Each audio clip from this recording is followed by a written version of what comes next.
राजा नबुकदनेस्सर 60 हाथ उच्च और 6 हाथ प्रस्थ एक सुवर्णमय प्रतिमा निर्माण कला। बाबिल प्रदेशर दूरा नामक पदार से स्थापन कला।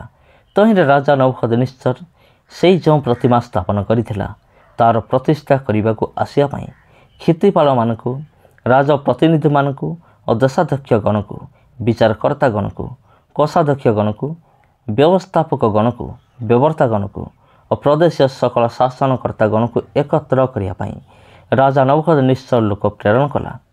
तहिरे क्षितिपाल माने राज प्रतिनिधि माने और देशाध्यक्ष गण विचारकर्ता गण कोषाध्यक्ष गण व्यवस्थापक गण व्यवर्ता गण और प्रदेशीय सकल शासनकर्ता गण राजा नबुकदनेस्सर स्थापित प्रतिमार प्रतिष्ठा करने एकत्र हेले। आसमा नबुकदनेस्सर स्थापित प्रतिमार सम्मुख में ठिया हेले। तो घोषक उच्च स्वर कहला, हे लोकवृंद गोष्ठी वर्ग और नाना भाषावादी गण तुम को यही आज्ञा दि जाऊँगी जो समय तुम्हें माने श्रृंग बंशी वीणा चतुस्तंत्री और नेवल मृदंग सबु प्रकार वाद्य शुणव से तुम्हें माने राजा नबुकदनेस्सर स्थापित सुवर्ण प्रतिमा सम्मुख में उबुड़ हो प्रणाम कर जेकोसी लोक मुह मारी प्रणाम न करिवो से सही दंडर प्रज्वलित अग्निकुंड निक्षिप्त हम। ए हेतु जितेबाला समस्त लोक श्रृंग वंशी वीणा चतुस्तंत्री नेवल और सबु प्रकार वाद्य शुणिले से समस्त लोक गोष्ठी वर्ग और भाषावादी माने राजा नबुकदनेस्सर स्थापित प्रतिमा को मुह मारी प्रणाम कले। एथिपाई से समय केतक कलदीय लोक निकटक आसी जिहुदीय लोक मान विरुद्ध में अपवाद आनिले। से नबुकदनेस्सर राजा को उत्तर करी कहले, हे महाराज चिरजीवी हंतु। हे महाराज आपण आज्ञा करियछन जे कई श्रृंग वंशी वीणा चतुस्तंत्री नेवल मृदंग सबु प्रकार वाद्य शुणव से उबुड़ हो सुवर्ण प्रतिमा को प्रणाम करिवो। पुणी जेकोसी लोक उबुड़ हो प्रणाम न करिवो से प्रज्वलित अग्निकुंड में निक्षिप्त हम। एठार सद्रक मैशक अबेदनगो नामक केतक जिहुदी लोक अछंती से आपण बाइबिल प्रदेशर राजकर्म नियुक्त करियछंती। हे महाराज से लोक माने आपण को मानि नाहंती से माने आपण देवगणर सेवा करते नहीं किंवा आपण स्थापित सुवर्ण प्रतिमा को प्रणाम करते नहीं। तो नबुकदनेस्सर प्रचंड क्रोध और कोपरे सद्रक मैशक अबेदनगो को आनिया आज्ञा कला। तो लोक मैंने से राजार छामु को आनिले। नबुकदनेस्सर से उत्तर करी कहला, हे सद्रक मैशक अबेदनगो तुम्हें माने कि मनस्थ हो मोर देवतार सेवा करूना किंवा मो स्थापित सुवर्णमय प्रतिमा को प्रणाम करूना। एवं श्रृंग वंशी वीणा चतुस्तंत्री नेवल मृदंग सर्व प्रकार वाद्य शुणिले तुम्हें माने जेबे मो निर्मित प्रतिमा को मुह मारी प्रणाम करने को प्रस्तुत हुआ तेबे भल, मात्र जेबे तुम्हें माने प्रणाम न कर तबे सही दंड तुम्हें माने प्रज्वलित अग्निकुंड निक्षिप्त हम। आउ जे तुम को मो हस्त उद्धार करपरी क्यों देवता अच्छे। सद्रक मैशक अबेदनगो राजा को उत्तर करी कहले, हे नबुकदनेस्सर ए विषय आपन को उत्तर देवार आमानकर प्रयोजन नहीं। जेबे सेपरी हुए तेबे आमे माने जहाँकर सेवा करूँ आमानकर से परमेश्वर आमान को प्रज्वलित अग्निकुंड रक्षा करने को समर्थ अटंती।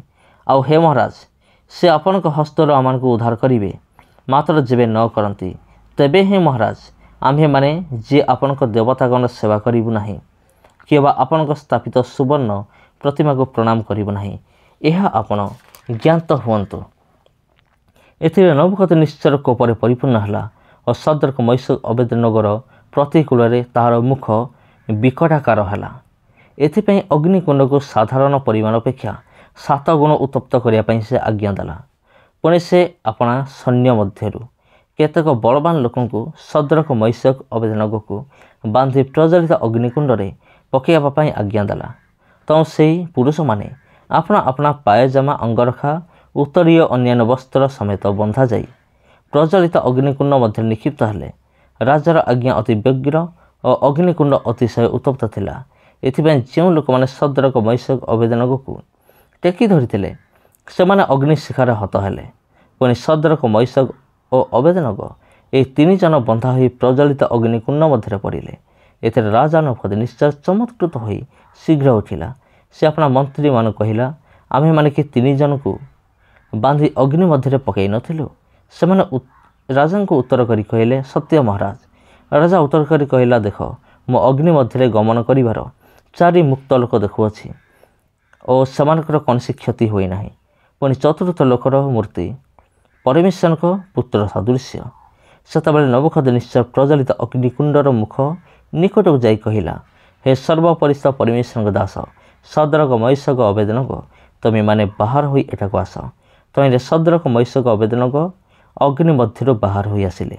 ପୁଣି କ୍ଷିତିପାଳ ରାଜପ୍ରତିନିଧି ଓ ଦାସାଧ୍ୟକ୍ଷ ଓ ରାଜମନ୍ତ୍ରୀମାନେ ଏକତ୍ର ହୋଇ ସେହି 3 ଜଣଙ୍କୁ ଅନାଇ ଦେଖିଲେ ଯେ ଅଗ୍ନି ସେମାନଙ୍କର ଶରୀର ଉପରେ କିଛି ହିଁ ଶକ୍ତି ପ୍ରକାଶ କରିନାହିଁ, କିମ୍ବା ସେମାନଙ୍କର ମସ୍ତକର କେଶ ହିଁ କିଛି ଦଗ୍ଧ ହୋଇନାହିଁ, କିମ୍ବା ସେମାନଙ୍କର ପାୟଜାମା ବିକୃତ ହୋଇନାହିଁ, କିମ୍ବା ସେମାନଙ୍କ ଶରୀରରେ ଅଗ୍ନିର ଗନ୍ଧ ନାହିଁ।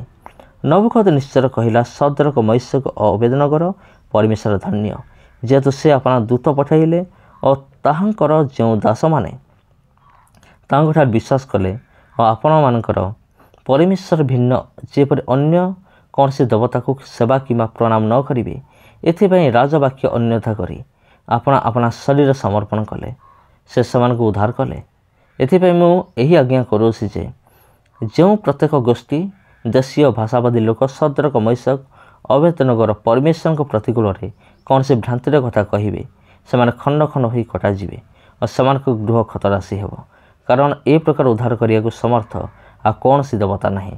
ଏଥିରେ ରାଜା ସଦ୍ରକ ମୈଶକ ଅବେଦନଗର ବାଇବେଲ ପ୍ରଦେଶରେ ପଦ ବୃଦ୍ଧି କଲା।